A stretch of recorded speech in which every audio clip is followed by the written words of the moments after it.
ꯃꯔꯨꯞꯁꯤꯡꯕꯨ ꯑꯍꯥꯟꯕꯃꯛꯇꯗ bags ꯑꯦꯛꯁꯄ꯭ꯂꯣꯔꯅ ꯇꯔꯥꯝꯅ ꯑꯣꯛꯆꯔꯤ꯫ ꯑꯅꯧꯕ ꯃꯔꯨꯞ ꯑꯣꯏꯕꯤꯔꯕꯗꯤ ꯆꯦꯅꯦꯜ ꯑꯁꯤꯕꯨ ꯁꯕꯁꯀ꯭ꯔꯥꯏꯕ ꯑꯃꯗꯤ ꯕꯦꯜ ꯑꯥꯏꯀꯣꯟꯅꯆꯤꯡꯕ ꯇꯅꯨ ꯅꯝꯕꯤꯔꯝꯃꯨ꯫ ꯉꯁꯤ ꯃꯔꯨꯞ ꯃꯌꯥꯝꯒꯤꯗꯃꯛ ꯑꯃꯨꯛ ꯄꯨꯗꯨꯅ ꯂꯥꯛꯆꯔꯤꯕ ꯐꯤꯂꯝ ꯑꯁꯤꯒꯤ ꯃꯃꯤꯡ ꯑꯦꯕꯣꯃꯤꯅꯦꯕꯜ꯫ ꯐꯤꯂꯝ ꯑꯁꯤ ꯔꯤꯂꯤꯖ ꯇꯧꯈꯤꯕ 27 ꯁꯦꯞꯇꯦꯝꯕꯔ 2019꯫ ꯗꯥꯏꯔꯦꯛꯇꯦꯗ ꯕꯥꯏ ꯖꯤꯜ ꯀꯜꯇꯣꯟ꯫ ꯐꯤꯂꯝ ꯑꯁꯤ ꯑꯦꯅꯤꯃꯦꯁꯟ ꯃꯨꯚꯤ ꯑꯃꯅꯤ, ꯐꯥꯟꯇꯥꯁꯤ ꯑꯦꯛꯁꯟ ꯗ꯭ꯔꯃꯥ, ꯔꯣꯃꯥꯟꯁ ꯑꯗꯨꯒꯨꯝꯕ ꯐꯤꯂꯝ ꯑꯃꯅꯤ꯫ ꯐꯤꯂꯝ ꯑꯁꯤꯗ ꯋꯥ ꯉꯥꯡꯉꯤꯕ ꯑꯦꯛꯇꯔꯁꯤꯡꯒꯤ ꯃꯃꯤꯡꯗꯤ ꯌꯤꯒꯤ ꯚꯣꯏꯁꯇ ꯀ꯭ꯂꯣꯗ ꯕꯔꯅꯦꯠ, ꯄꯤꯡꯒꯤ ꯚꯣꯏꯁꯇ ꯑꯜꯕꯥꯔꯠ ꯁꯥꯏ, ꯖꯤꯟꯒꯤ ꯚꯣꯏꯁꯇ ꯇꯦꯟꯖꯤꯡ ꯅꯣꯔꯒꯦ, ꯌꯣꯇꯤꯒꯤ ꯚꯣꯏꯁꯇ ꯖꯣꯁꯦꯞ ꯏꯖꯣ, ꯗꯥꯛꯇꯔ ꯖꯥꯔꯥꯒꯤ ꯚꯣꯏꯁꯇ ꯁꯥꯔꯥ ꯄꯧꯜꯁꯟ, ꯕꯔꯅꯤꯁꯀꯤ ꯚꯣꯏꯁꯇ ꯑꯦꯗꯤ ꯏꯖꯥꯔꯠ꯫ ꯍꯧꯖꯤꯛ ꯐꯤꯂꯝ ꯑꯁꯤ ꯃꯌꯥꯝ ꯄꯨꯝꯅꯃꯛ ꯌꯦꯡꯃꯤꯟꯅꯔꯁꯤ꯫ ꯐꯤꯂꯝ ꯑꯁꯤ ꯍꯧꯕ ꯃꯇꯝꯗ ꯕꯤꯖꯤꯅꯦꯁꯃꯦꯟ ꯃꯤꯁꯇꯔ ꯕꯔꯅꯤꯁꯀꯤ ꯂꯦꯕꯇꯒꯤ ꯌꯥꯝꯅ ꯁꯦꯀ꯭ꯔꯦꯠ ꯑꯣꯏꯅ ꯊꯝꯃꯤꯕ ꯁꯥ ꯌꯦꯇꯤ ꯅꯥꯟꯊꯣꯛꯈꯤ꯫ ꯃꯗꯨꯗ ꯊꯕꯛ ꯇꯧꯔꯤꯕ ꯗꯥꯛꯇꯔ ꯖꯥꯔꯥꯅ ꯃꯥꯒꯤ ꯁꯦꯀ꯭ꯌꯨꯔꯤꯇꯤꯗ ꯌꯦꯇꯤ ꯑꯗꯨ ꯐꯥꯅꯕꯒꯤꯗꯃꯛꯇ ꯑꯣꯔꯗꯔ ꯇꯧꯔꯝꯃꯤ꯫ ꯃꯈꯣꯏꯅ ꯌꯦꯇꯤ ꯑꯗꯨ ꯇꯥꯟꯅꯔꯝꯃꯤ꯫ ꯃꯗꯨꯗ ꯌꯥꯔꯥꯅ ꯍꯥꯏꯈꯤ, ꯌꯦꯇꯤ ꯑꯗꯨ ꯍꯥꯠꯄ ꯌꯥꯗꯦ, ꯍꯤꯡꯅ ꯐꯥꯒꯗꯕꯅꯤ, ꯁꯦꯀ꯭ꯔꯦꯠ ꯁꯥꯅꯤ, ꯄ꯭ꯔꯤꯊꯤꯕꯤꯒꯤ ꯃꯐꯝ ꯑꯇꯩꯗ ꯐꯪꯗꯕ, ꯍꯤꯃꯥꯂꯌꯥꯗ ꯐꯪꯕ ꯑꯗꯨꯒꯨꯝꯕ ꯁꯥ ꯃꯈꯜ ꯑꯃꯅꯤ, ꯃꯁꯤ ꯍꯥꯠꯄ ꯌꯥꯗꯦ, ꯐꯥꯒꯗꯕꯅꯤ ꯍꯥꯏꯗꯨꯅ ꯃꯍꯥꯛꯀꯤ ꯁꯦꯀ꯭ꯌꯨꯔꯤꯇꯤꯁꯤꯡ ꯑꯗꯨꯗ ꯑꯣꯔꯗꯔ ꯇꯧꯔꯝꯃꯤ꯫ ꯃꯗꯨꯗꯒꯤ ꯁꯦꯀ꯭ꯌꯨꯔꯤꯇꯤꯁꯤꯡ ꯑꯗꯨꯅ ꯌꯦꯇꯤ ꯑꯗꯨ ꯇꯥꯟꯅꯔꯝꯃꯤ꯫ ꯌꯦꯇꯤ ꯑꯗꯨꯅ ꯃꯐꯝ ꯑꯗꯨ ꯂꯦꯕ ꯃꯅꯨꯡꯗ ꯆꯦꯜꯂꯕ ꯃꯇꯨꯡꯗ ꯃꯗꯨꯒ ꯊꯤꯡꯉꯝꯕ ꯊꯣꯡꯁꯤꯡ ꯑꯗꯨ ꯐꯛꯀꯥꯏꯔꯒ ꯃꯍꯥꯛꯅ ꯁꯤꯇꯤꯔꯣꯝꯗ ꯂꯥꯛꯏ꯫ ꯌꯦꯇꯤ ꯑꯗꯨꯅ ꯑꯗꯨꯝ ꯆꯦꯟꯗꯨꯅ ꯂꯥꯛꯄꯗ ꯕꯤꯜꯗꯤꯡ ꯃꯊꯪ ꯁꯦꯜꯂꯛꯄꯗ ꯃꯍꯥꯛꯅ ꯕꯤꯜꯗꯤꯡ ꯑꯃꯒꯤ ꯃꯊꯛꯇ ꯀꯥꯔꯝꯃꯤ꯫ ꯃꯗꯨꯒꯤ ꯃꯊꯛꯇ ꯇꯦꯔꯦꯁꯇꯨꯒ ꯃꯍꯥꯛ ꯉꯥꯏꯍꯥꯛ ꯐꯝꯃꯒ ꯂꯩꯕꯗ ꯃꯃꯥꯡꯗ ꯃꯥꯎꯟꯠ ꯑꯦꯚꯔꯦꯁꯠꯀꯤ ꯐꯣꯇꯣ ꯑꯆꯧꯕ ꯑꯃ ꯎꯔꯝꯃꯤ꯫ ꯃꯗꯨ ꯎꯕꯗ ꯌꯦꯇꯤꯗꯣ ꯌꯥꯝ ꯊꯤꯅ ꯍꯔꯥꯎꯔꯝꯃꯤ꯫ ꯃꯥꯒꯤ ꯋꯥꯈꯜꯗ ꯃꯥꯎꯟꯠ ꯑꯦꯚꯔꯦꯁꯠꯇꯨ ꯎꯕꯗ ꯂꯥꯡꯇꯛꯅꯕ ꯍꯔꯥꯎꯕ ꯑꯃ ꯄꯣꯛꯑꯝꯃꯤ꯫ ꯃꯊꯛꯀꯤ ꯁꯤꯟꯗ ꯐꯦꯃꯤꯂꯤ ꯑꯃ ꯎꯠꯂꯝꯃꯤ꯫ ꯃꯗꯨꯗ ꯌꯤ ꯀꯧꯕ ꯅꯨꯄꯤ ꯃꯆꯥ ꯑꯃ ꯂꯩꯔꯝꯃꯤ꯫ ꯃꯍꯥꯛ ꯃꯇꯝ ꯄꯨꯝꯅꯃꯛꯇ ꯊꯕꯛ ꯑꯗꯨꯛꯀꯤ ꯃꯇꯤꯛ ꯆꯤꯜꯂꯝꯃꯤ, ꯃꯔꯝꯗꯤ ꯃꯍꯥꯛ ꯃꯌꯨꯝꯗ ꯈꯪꯍꯟꯗꯕꯤꯗ ꯁ꯭ꯀꯨꯜ ꯆꯠꯂꯅꯤ ꯍꯥꯏꯔꯒ ꯑꯁꯪꯕ ꯃꯇꯝꯗ ꯊꯕꯛ ꯀꯌꯥ ꯁꯨꯔꯝꯃꯤ꯫ ꯃꯍꯥꯛꯅ ꯃꯃꯥ ꯃꯄꯥꯅ ꯊꯣꯡꯕ ꯆꯥꯅꯕꯕꯨ ꯆꯥꯕꯒꯤ ꯃꯇꯝ ꯐꯪꯗꯅ ꯑꯗꯨꯝ ꯆꯤꯜꯂꯝꯃꯤ꯫ ꯃꯤꯒꯤ ꯍꯨꯏꯅꯥꯎ ꯃꯆꯥ ꯀꯌꯥ ꯁꯦꯟꯅꯔꯝꯃꯤ꯫ ꯃꯗꯨꯒꯤ ꯃꯊꯛꯇ ꯃꯤꯒꯤ ꯑꯃꯣꯠ ꯑꯀꯥꯏ ꯀꯌꯥꯁꯨ ꯌꯤꯅ ꯁꯦꯡꯉꯝꯃꯤ꯫ ꯃꯍꯥꯛꯅ ꯁꯨꯔꯤꯕ ꯊꯕꯛꯇꯒꯤ ꯁꯥꯏꯠ ꯏꯟꯀꯝ ꯈꯔ ꯂꯥꯛꯑꯝꯃꯤ꯫ ꯃꯗꯨꯒꯤ ꯄꯩꯁꯥꯁꯤꯡ ꯑꯗꯨ ꯌꯤꯅ ꯀꯥꯂꯦꯛꯁꯟ ꯇꯧꯔꯒ ꯊꯝꯃꯝꯃꯤ꯫ ꯃꯈꯣꯏꯒꯤ ꯕꯤꯜꯗꯤꯡꯗ ꯂꯩꯃꯤꯟꯅꯕ ꯑꯉꯥꯡ ꯄꯦꯡꯅ ꯃꯇꯝ ꯄꯨꯝꯅꯃꯛꯇ ꯌꯤꯗ ꯕꯥꯁꯀꯦꯠꯕꯣꯜ ꯁꯥꯟꯅꯁꯤ ꯍꯥꯏꯗꯨꯅ ꯍꯧꯋꯤ꯫ ꯕꯤꯜꯗꯤꯡ ꯑꯗꯨꯗ ꯄꯦꯡꯒꯤ ꯀꯖꯤꯟ ꯖꯤꯟꯁꯨ ꯂꯩ꯫ ꯃꯍꯥꯛꯁꯨ ꯃꯇꯝ ꯄꯨꯝꯅꯃꯛꯇ ꯊꯕꯛ ꯌꯥꯝꯅ ꯆꯤꯜꯂꯤ꯫ ꯌꯤꯅ ꯃꯌꯨꯝꯗ ꯂꯣꯠꯅ ꯆꯪꯉꯛꯏ꯫ ꯃꯗꯨꯗ ꯃꯥꯒꯤ ꯃꯃꯥꯒ ꯃꯕꯣꯛꯀꯅ ꯌꯤꯗ ꯍꯥꯏꯔꯝꯃꯤ, ꯅꯪ ꯃꯇꯝ ꯄꯨꯝꯅꯃꯛꯇ ꯆꯤꯟꯗꯨꯅ ꯂꯩ, ꯑꯩꯈꯣꯏꯒ ꯉꯥꯏꯍꯥꯛ ꯐꯝꯃꯤꯟꯅꯕꯒꯤ ꯃꯇꯝꯁꯨ ꯐꯪꯗꯦ ꯍꯥꯏꯗꯨꯅ ꯃꯕꯣꯛꯅ ꯌꯤꯗ ꯍꯥꯏꯔꯛꯏ꯫ ꯌꯤꯁꯨ ꯇꯨꯃꯤꯟꯅ ꯇꯥꯔꯒ ꯂꯩ꯫ ꯌꯤꯅ ꯅꯨꯡꯗꯥꯡ ꯑꯣꯏꯁꯤꯜꯂꯛꯄ ꯃꯇꯨꯡꯗ ꯃꯥꯅ ꯃꯥꯒꯤ ꯀꯥꯗ ꯆꯪꯉꯒ ꯇꯨꯝꯁꯤꯟꯅꯕ ꯁꯥꯗꯨꯅ ꯂꯩ꯫ ꯃꯃꯥꯅ ꯃꯆꯥꯅꯨꯄꯤ ꯑꯗꯨ ꯇꯨꯝꯈ꯭ꯔꯦ ꯍꯥꯏꯗꯨꯅ ꯊꯣꯡ ꯂꯣꯟꯁꯤꯜꯂꯤ꯫ ꯃꯃꯥ ꯍꯦꯛ ꯊꯣꯛꯈꯤꯕꯗꯒꯤ ꯌꯤꯅ ꯍꯧꯒꯠꯇꯨꯅ ꯃꯍꯥꯛꯅ ꯃꯍꯥꯛꯀꯤ ꯕꯤꯜꯗꯤꯡꯒꯤ ꯇꯦꯔꯦꯁ ꯃꯊꯛꯇ ꯂꯣꯠꯅ ꯀꯥꯈꯠꯂꯤ꯫ ꯑꯗꯨꯒ ꯃꯍꯥꯛꯅ ꯇꯦꯔꯦꯁꯇꯨꯒꯤ ꯃꯊꯛꯇ ꯁꯦꯀ꯭ꯔꯦꯠ ꯑꯣꯏꯅ ꯊꯝꯃꯤꯕ ꯃꯥꯅ ꯁꯦꯝꯖꯕ ꯔꯨꯝꯗꯨꯒꯤ ꯐꯛꯂꯥꯡꯗ ꯃꯍꯥꯛꯅ ꯆꯠꯀꯦ ꯈꯜꯂꯤꯕ ꯂꯝꯁꯤꯡ ꯑꯗꯨꯒꯤ ꯐꯣꯇꯣ ꯊꯦꯠꯂꯒ ꯊꯝꯃꯤ꯫ ꯃꯗꯨꯅ ꯃꯔꯝ ꯑꯣꯏꯔꯒ ꯌꯤꯅ ꯂꯣꯠꯅ ꯊꯕꯛ ꯁꯨꯔꯒ ꯁꯥꯏꯠ ꯏꯟꯀꯝ ꯇꯥꯜꯂꯤꯗꯣ ꯃꯁꯤꯒꯤ ꯃꯔꯝꯅꯅꯤ꯫ ꯃꯗꯨꯗ ꯃꯥꯒꯤ ꯚꯥꯏꯑꯣꯂꯤꯟ ꯑꯃꯁꯨ ꯊꯝꯃꯤ꯫ ꯚꯥꯏꯑꯣꯂꯤꯟ ꯑꯗꯨ ꯄꯨꯊꯣꯛꯑꯒ ꯌꯤꯅ ꯃꯥꯒꯤ ꯇꯦꯔꯦꯁ ꯃꯊꯛꯇ ꯈꯣꯡꯉꯤ꯫ ꯌꯤꯅ ꯌꯥꯝꯅ ꯅꯨꯡꯉꯥꯏꯅ ꯚꯥꯏꯑꯣꯂꯤꯟ ꯈꯣꯡꯂꯤꯕ ꯁꯔꯛꯇꯨꯗ ꯃꯊꯛꯇ ꯍꯦꯂꯤꯀꯣꯞꯇꯔ ꯀꯌꯥ ꯄꯥꯏꯕ ꯎꯕꯗ ꯈꯪꯗꯨꯅ ꯃꯥꯒꯤ ꯚꯥꯏꯑꯣꯂꯤꯟ ꯑꯗꯨ ꯃꯈꯥꯗ ꯇꯥꯔꯝꯃꯤ꯫ ꯃꯥꯅ ꯚꯥꯏꯑꯣꯂꯤꯟ ꯑꯗꯨ ꯊꯤꯔꯨꯕꯗ ꯑꯆꯧꯕ ꯁꯥ ꯑꯃꯒꯤ ꯃꯈꯨꯠ ꯑꯗꯨ ꯎꯔꯝꯃꯤ꯫ ꯃꯗꯨ ꯎꯕꯗ ꯌꯤ ꯌꯥꯝꯅ ꯀꯤꯔꯝꯃꯤ꯫ ꯃꯗꯨꯗꯒꯤ ꯌꯤꯅ ꯃꯥꯒꯤ ꯚꯥꯏꯑꯣꯂꯤꯟ ꯑꯗꯨ ꯇꯞꯅ ꯂꯧꯊꯣꯛꯑꯝꯃꯤ꯫ ꯃꯥ ꯌꯥꯝꯅ ꯉꯛꯅ ꯌꯦꯡꯉꯝꯃꯤ꯫ ꯇꯥꯟꯖꯥ ꯑꯗꯨꯃꯛꯇꯗ ꯃꯊꯛꯇ ꯗꯥꯛꯇꯔ ꯖꯥꯔꯥꯒꯤ ꯒ꯭ꯔꯨꯞꯅ ꯍꯦꯂꯤꯀꯣꯞꯇꯔꯗ ꯌꯦꯇꯤ ꯑꯗꯨꯕꯨ ꯊꯤꯔꯝꯃꯤ꯫ ꯃꯗꯨ ꯎꯕꯗꯒꯤ ꯌꯤꯅ ꯈꯪꯉꯝꯃꯤ ꯃꯈꯣꯏꯅ ꯊꯤꯔꯛꯏꯕ ꯑꯁꯤ ꯃꯁꯤꯗ ꯂꯩꯔꯤꯕ ꯁꯥ ꯑꯁꯤꯅꯤ ꯍꯥꯏꯕꯗ ꯌꯤꯅ ꯈꯪꯉꯛꯏ꯫ ꯑꯗꯨꯅ ꯌꯤꯅ ꯁꯥ ꯑꯗꯨꯕꯨ ꯀꯟꯅꯕꯒꯤꯗꯃꯛꯇ ꯃꯥꯒꯤ ꯃꯊꯛꯇ ꯂꯩꯔꯤꯕ ꯔꯨꯝ ꯑꯗꯨꯗ ꯂꯩꯕ ꯐꯤꯁꯤꯡ ꯑꯗꯨꯅ ꯁꯥ ꯑꯗꯨꯕꯨ ꯈꯜꯂꯝꯃꯤ꯫ ꯑꯍꯤꯡꯗꯨꯃ ꯌꯤꯅ ꯁꯥ ꯑꯗꯨꯒ ꯑꯗꯨꯝ ꯌꯦꯡꯉꯒ ꯀꯤꯁꯨ ꯀꯤ ꯑꯃꯨꯛꯁꯨ ꯀꯔꯤꯅꯣ ꯍꯥꯏꯕꯒꯤ ꯃꯇꯥꯒꯨꯝ ꯃꯥꯅ ꯁꯥ ꯑꯗꯨꯒ ꯌꯦꯡꯉꯒ ꯂꯩ꯫ ꯅꯣꯡꯉꯥꯜꯂꯛꯄꯗ ꯃꯥꯅ ꯁꯥ ꯑꯗꯨꯒ ꯌꯦꯡꯉꯨꯕꯗ ꯃꯈꯨꯠꯇꯨ ꯈꯔ ꯁꯣꯛꯄꯗꯧꯅ ꯎꯕꯗꯒꯤ ꯃꯍꯥꯛꯅ ꯊꯕꯛ ꯁꯨꯕꯗꯒꯤ ꯐꯪꯕ ꯄꯩꯁꯥꯁꯤꯡ ꯑꯗꯨꯗꯒꯤ ꯂꯧꯊꯣꯛꯑꯒ ꯌꯦꯇꯤꯗꯨꯒꯤ ꯍꯤꯗꯥꯛ ꯂꯩꯕ ꯆꯠꯂꯝꯃꯤ꯫ ꯑꯁꯣꯝꯗꯅ ꯗꯥꯛꯇꯔ ꯖꯥꯔꯥꯒꯤ ꯀꯥꯡꯕꯨꯅ ꯌꯦꯇꯤꯒꯤ ꯃꯥꯅ ꯆꯠꯈꯤꯕꯒꯤ ꯈꯣꯡꯒꯨꯟ ꯑꯗꯨ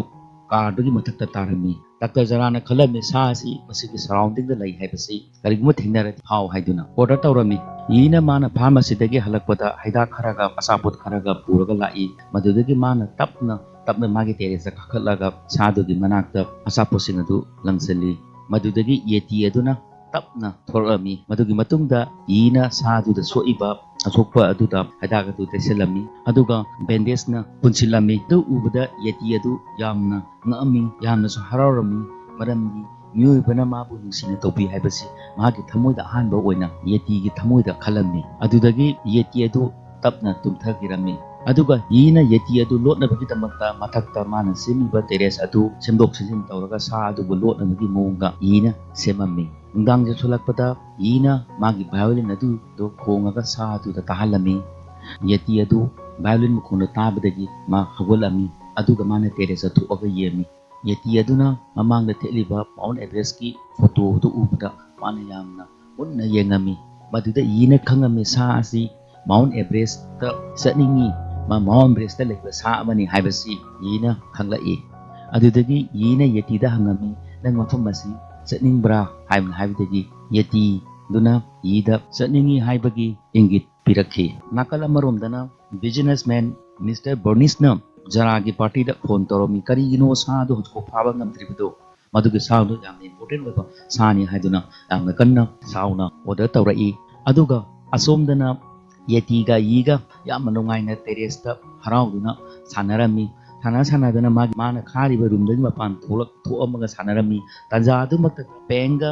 jinga mathakta kakhalami magi terrace mathakta karigino yise makhada leitrisi haiduna phone kakhala yengami makhoni yengbada Sadu urami madu ubada jinna kiman kitana police ta phone tawrami madudagi jinna yi da hairaki sadu ki manakta lairati nang soida maki sadu na hat kharni haiduna jinna yi do pairaga singthoi madudagi yi na hairami masigi sadi yamna phabasani Mount Everest ta laiba adugumba mayam yeti haiba sadu ni hairami madudagi yi na peng amasung jinda masigi saje karim ta ningonde attack tawba sa nate yamna phaba masam masani mayamna Ibida karida yeti haina khangnariba adugumba Himalaya da laiba sa makhal amaduni hadana makoi introduce tawrami maduda pingna sadu ubada siju jam pharamane hadana magi wakhalda khalami aduga tanja adu mutada jinne phone tawkribadagi police amasung zaragi party na mathak helicopter tawraga thiba lai madudagi yina yeti adu selu hadana magonda ilami yeti adu sendana yeti duna yi yaudabadagi satlu yaramde Wai leitabadagi yina yeti gi mathakta tongkhalaga mobile ne punna selami yina yeti adugi mathakta tongaga mobile terrace ki mathakta kanna seli makhadana penga jinga yeti ga yigi sakhibadu mathakta yengi mokoina khalami yi se yeti duna kidnap tawraga pukre haiduna mokoina kanna tanarami madudagi penga jingana gari masa ma thauraga makoi ani gi maningda inarai aduga yiga yetiga adum selakta building asoba hu matta tarami maduga helicopter da tongiba mi aduna nonuna kapke tawbada building dogi light on tawrakpata helicopter adu mamai khamlei leikibadagi nongmai adu kapangamdana helicopter adu paithokki madugi tanja yengaga yetiga yiga muthum adudagi nanthoga chenki madudagi yina jahaz ki khamfamlomda laktuna yeti dubu zatlo hairami yina hairaki nang mafam asida leiru nang wasoina hat khagani aduna jahasa sida tongo haiduna yina yeti da hairaki yeti na jahasa tu da kakhalami adubu yina hairaki no lo haiduna yeti aduna lotana adum leibada masidi yaroi khanbadagi yina mahaksu jahasa tu da chongaga tongakhi ngahak leiraga jinga penga sula ami makoisu jahasa tu da punna chongaga tongakhi makhoi marimak cargo puba yahas tuga karam bhamda satture khangdana dum tongaga chalame mathangi sinda Mr. Bernice na yamna saurami mangna hairami kari januna koina yeti aduna thon kibado madudagi Dr. Zarana haiki yeti aduna thokra atoppa angak pasa mayam leiresi masi mayam se world introduce tos Dr. Zarana angak polin khara puthomi madu ubada Bernice to amuk ehna saugido linna du furami Bernice na hairami aina prithvi de introduce tong yeti duni asigumba lin angak pasinate haduna zarata hairakhi Bernice na hairakhi ꯅꯪꯅ ꯑꯦꯅꯤ ꯎꯄꯥꯏ ꯁꯤꯖꯤꯟꯅꯔꯒ ꯌꯦꯇꯤ ꯑꯗꯨ ꯐꯥꯔꯒ ꯄꯨꯔꯛꯀꯗꯕꯅꯤ, ꯃꯗꯨꯒ ꯑꯦꯅꯤ ꯆꯪꯈꯤꯕ expenditure ꯄꯨꯝꯅꯃꯛ ꯑꯩꯅ ꯂꯣꯏꯅ ꯄꯤꯒꯅꯤ ꯍꯥꯏꯅ ꯖꯔꯥꯗ ꯍꯥꯏꯔꯛꯈꯤ꯫ ꯑꯩꯅ ꯆꯍꯤ ꯀꯌꯥꯗꯒꯤ ꯍꯣꯠꯅꯔꯛꯄ ꯄꯨꯝꯅꯃꯛ ꯑꯁꯦ ꯑꯔꯦꯝꯕꯗ ꯇꯥꯍꯟꯕ ꯌꯥꯔꯣꯏ, ꯑꯗꯨꯅ ꯅꯪꯅ ꯕꯥꯏ ꯍꯨꯛ ꯑꯦꯟ ꯀ꯭ꯔꯨꯛ ꯇꯧꯔꯒ ꯌꯦꯇꯤ ꯑꯗꯨ ꯐꯥꯔꯛꯀꯗꯕꯅꯤ ꯍꯥꯏꯗꯨꯅ ꯑꯣꯔꯗꯔ ꯇꯧꯔꯛꯈꯤ꯫ ꯑꯁꯣꯝꯗꯅ ꯖꯍꯥꯖꯇꯨꯒꯤ ꯃꯊꯛꯇ ꯌꯤꯅ ꯌꯦꯇꯤꯗ ꯃꯍꯥꯛꯀꯤ ꯍꯤꯃꯥꯂꯌ ꯆꯠꯄꯒꯤ ꯂꯝꯕꯤꯁꯤꯡ ꯑꯗꯨ ꯌꯦꯛꯑꯒ ꯎꯠꯂꯝꯃꯤ, ꯑꯗꯨꯒ ꯖꯍꯥꯖꯇꯨꯒꯤ ꯃꯊꯛꯇ ꯄꯦꯡꯒ ꯌꯦꯇꯤꯒ ꯃꯣꯏꯅ ꯄꯨꯔꯤꯕ ꯀꯥꯔꯒꯣ ꯁꯤꯞ ꯑꯗꯨ ꯍꯥꯡꯗꯣꯛꯑꯣ ꯌꯦꯡꯉꯨꯕꯗ ꯀꯣꯜ ꯗ꯭ꯔꯤꯡ ꯉꯛꯇ ꯄꯨꯕ ꯀꯥꯔꯒꯣ ꯁꯤꯞ ꯑꯣꯏꯔꯝꯃꯤ꯫ ꯃꯗꯨ ꯎꯕꯗ ꯄꯦꯡ ꯌꯥꯝꯅ ꯍꯔꯥꯎꯔꯝꯃꯤ꯫ ꯄꯦꯡꯒ ꯌꯦꯇꯤꯒ ꯀꯣꯜ ꯗ꯭ꯔꯤꯡ ꯃꯌꯥꯝ ꯑꯗꯨ ꯃꯈꯣꯏꯅ ꯊꯛꯑꯝꯃꯤ꯫ ꯖꯍꯥꯖ ꯑꯗꯨꯅ ꯃꯐꯝ ꯑꯃꯗ ꯌꯧꯔꯛꯄꯗ ꯃꯈꯣꯏ ꯃꯌꯥꯝꯅ ꯑꯆꯧꯕ ꯕꯣꯛꯁ ꯑꯃꯒꯤ ꯃꯅꯨꯡꯗ ꯂꯣꯠꯂꯒ ꯂꯩꯔꯝꯃꯤ꯫ ꯃꯗꯨꯗꯒꯤ ꯕꯣꯛꯁ ꯑꯗꯨ ꯀ꯭ꯔꯦꯡꯅ ꯇꯧꯔꯒ ꯇ꯭ꯔꯛꯇ ꯍꯥꯞꯆꯜꯂꯤ꯫ ꯃꯈꯣꯏ ꯃꯔꯤꯃꯛ ꯀꯥꯔꯇꯨꯟ ꯕꯣꯛꯁꯇꯨꯒꯤ ꯃꯅꯨꯡꯗ ꯑꯗꯨꯝ ꯌꯥꯎꯔꯒ ꯇ꯭ꯔꯛꯇꯨꯒꯤ ꯃꯊꯛ ꯇꯣꯡꯉꯒ ꯆꯠꯂꯤ꯫ ꯃꯈꯣꯏꯅ ꯃꯅꯨꯡꯗ ꯕꯣꯛꯁ ꯃꯅꯨꯡꯗ ꯂꯩꯔꯁꯨ ꯀꯣꯜ ꯗ꯭ꯔꯤꯡ ꯑꯗꯨꯝ ꯊꯛꯑꯝꯃꯤ꯫ ꯃꯗꯨꯗꯒꯤ ꯃꯈꯣꯏ ꯃꯄꯥꯟ ꯊꯣꯛꯅꯤꯡꯉꯝꯃꯤ꯫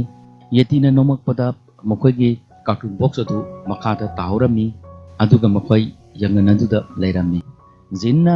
ꯃꯥꯒꯤ ꯐꯣꯟ ꯑꯗꯨ ꯄꯨꯊꯣꯛꯑꯒ ꯅꯦꯠꯋꯥꯛ ꯐꯪꯕ꯭ꯔꯥ ꯌꯦꯡꯉꯤ꯫ ꯅꯦꯠꯋꯥꯛꯁꯨ ꯐꯪꯉꯝꯗꯦ꯫ ꯄꯦꯡꯅ ꯍꯥꯏꯔꯝꯃꯤ, ꯑꯁ ꯆꯥꯛ ꯌꯥꯝꯅ ꯂꯥꯝꯃꯦ,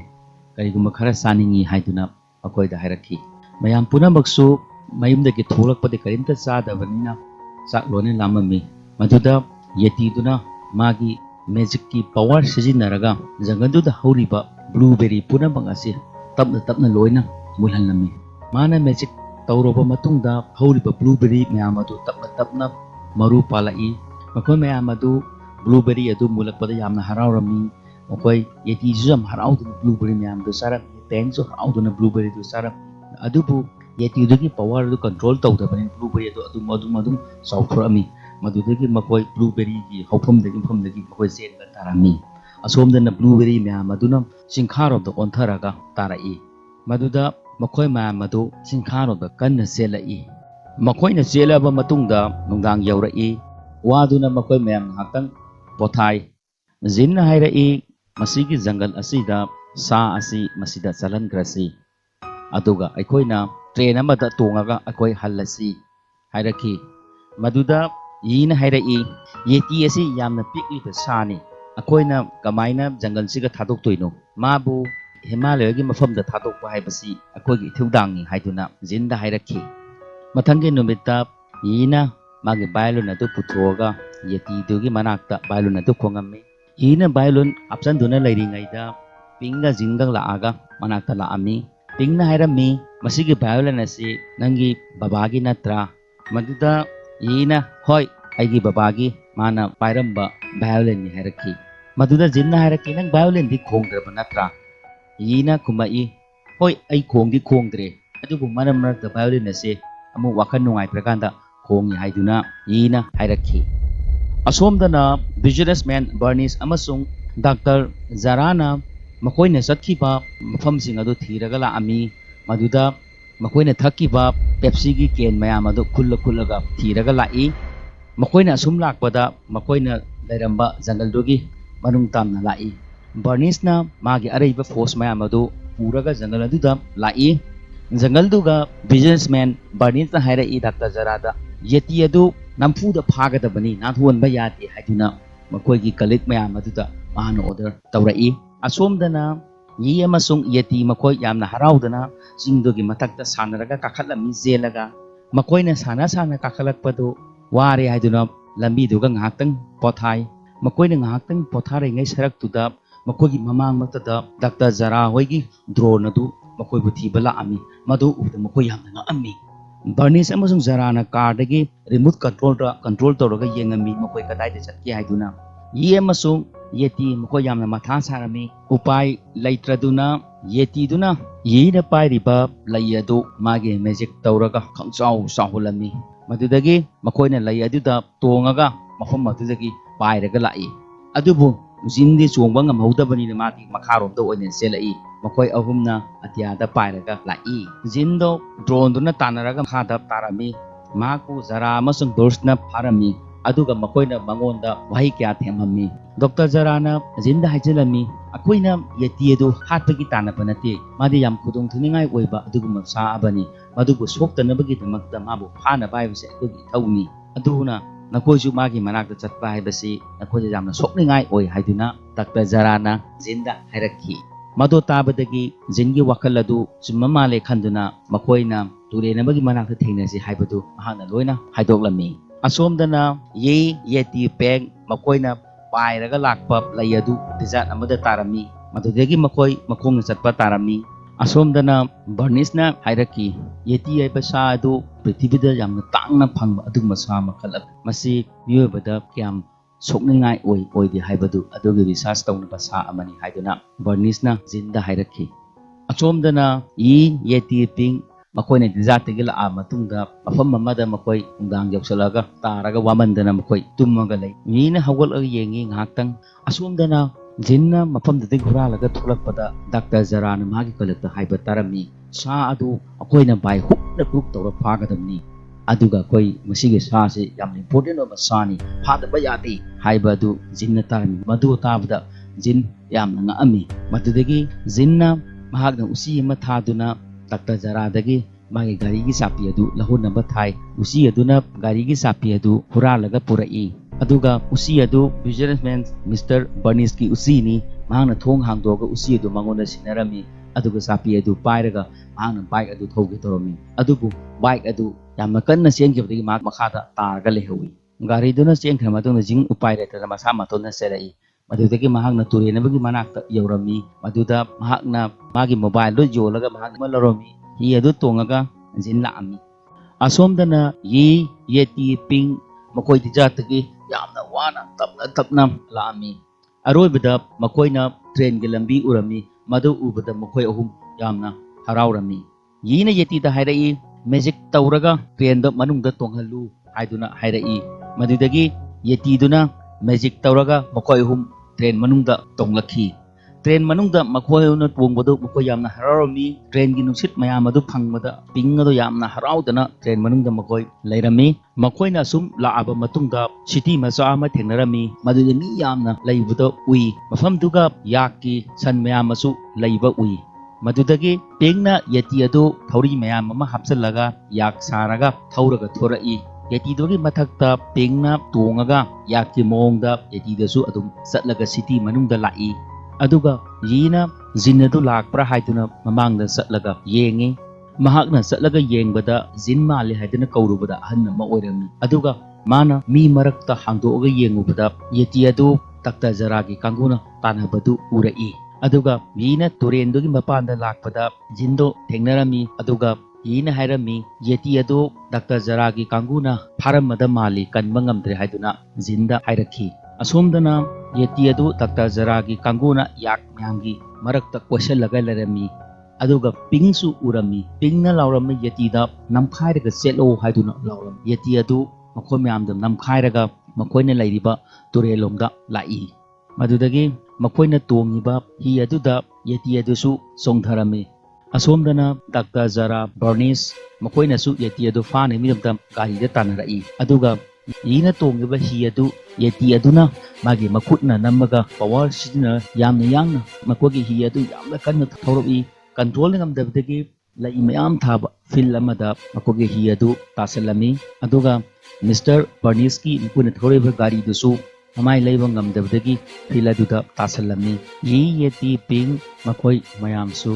fil duga bot adu thorami yeti aduna magic tawraga fil aduda horiba lai mayam adu wangkhalaga makogi hi adu chentharami aduga makogi hi adu kairaga makhada tai maduda yegi violin adu kairami violin adu kaibda wakhal yam nungairamde yina magi violin adu kaibu obada wakhal ngai mandana mahakna yanganda senselami aduga phammalai maduda Jinna sangaga yida themi yina hairai violin adu aigi babagi amata ngairba putolni asomdana Dr. Yarana Bernice hairami makoide hojik Himalaya satnabagi honaramani aduna aikoina karigumba lambida thingaudagadi yeti adu phaba ngamaroi maram aduna koi makoina lakpa lambida ngairaga laisi haiduna Dr. Zarana Bernice hairakhi aduga magi crew member mayam aduda hairami aikoina yeti adu Himalaya yaudingada akoina fagadani haiduna order tawrami asomdana yeti aduna yegi akaiba violin adu magicna samjalaga yida pirami madu ubda yina harau mankiduna ꯌꯦꯇꯤ ꯑꯗꯨꯗ ꯌꯦꯡꯉꯒ ꯅꯨꯡꯁꯤꯅ ꯀꯣꯜꯂꯤ ꯑꯗꯨꯗꯒꯤ ꯃꯈꯣꯏꯅ ꯉꯁꯥꯏ ꯀꯥꯏꯒꯤ ꯃꯐꯝ ꯑꯗꯨꯗ ꯇꯥꯕ ꯌꯤꯅ ꯄꯨꯔꯛꯄ ꯐꯣꯇꯣ ꯃꯌꯥꯝ ꯑꯗꯨ ꯄꯤꯡꯅ ꯇꯞꯅ ꯇꯞꯅ ꯈꯨꯝꯒꯠꯂꯤ ꯈꯨꯝꯒꯠꯂꯤꯕ ꯐꯣꯇꯣ ꯑꯗꯨ ꯄꯤꯡꯅ ꯌꯤꯗ ꯄꯤꯕꯗ ꯌꯤꯅ ꯈꯪꯉꯛꯈꯤ ꯐꯣꯇꯣ ꯄꯨꯝꯅꯃꯛ ꯑꯗꯨ ꯃꯈꯣꯏꯅ ꯂꯥꯛꯄꯗ ꯂꯣꯏꯅ ꯆꯠꯂꯒ ꯂꯥꯛꯑꯝꯃꯤ ꯃꯗꯨ ꯎꯕꯗ ꯌꯤ ꯌꯥꯝꯅ ꯉꯛꯑꯝꯃꯤ ꯑꯗꯨꯗꯒꯤ ꯌꯤꯅ ꯈꯪꯉꯝꯃꯤ ꯃꯍꯥꯛꯅ ꯃꯥꯅ ꯆꯠꯅꯤꯡꯉꯤꯕ ꯂꯝ ꯃꯌꯥꯝ ꯑꯗꯨ ꯂꯣꯏꯅ ꯄꯨꯔꯝꯃꯤ ꯍꯥꯏꯕꯗꯨ ꯌꯤꯅ ꯈꯪꯂꯛꯈꯤ ꯑꯔꯣꯏꯕꯗ ꯌꯦꯇꯤ ꯑꯗꯨꯅ ꯐꯣꯇꯣ ꯑꯗꯨ ꯃꯥꯒꯤ ꯃꯈꯨꯠꯇ ꯄꯤꯔꯛꯏ ꯃꯗꯨꯒꯤ ꯐꯣꯇꯣ ꯑꯗꯨ ꯒꯧꯇꯝ ꯕꯨꯙꯒꯤ ꯐꯣꯇꯣ ꯑꯗꯨ ꯎꯔꯝꯃꯤ ꯃꯗꯨꯁꯨ ꯃꯍꯥꯛꯅ ꯌꯦꯡꯂꯨꯕꯗ ꯃꯐꯝ ꯑꯗꯨꯗ ꯂꯩꯔꯒ ꯂꯩꯔꯝꯃꯤ ꯒꯧꯇꯝ ꯕꯨꯙꯒꯤ ꯁ꯭ꯇꯦꯆꯨ ꯑꯗꯨ ꯃꯍꯥꯛꯀꯤ ꯃꯃꯥꯡꯃꯛꯇ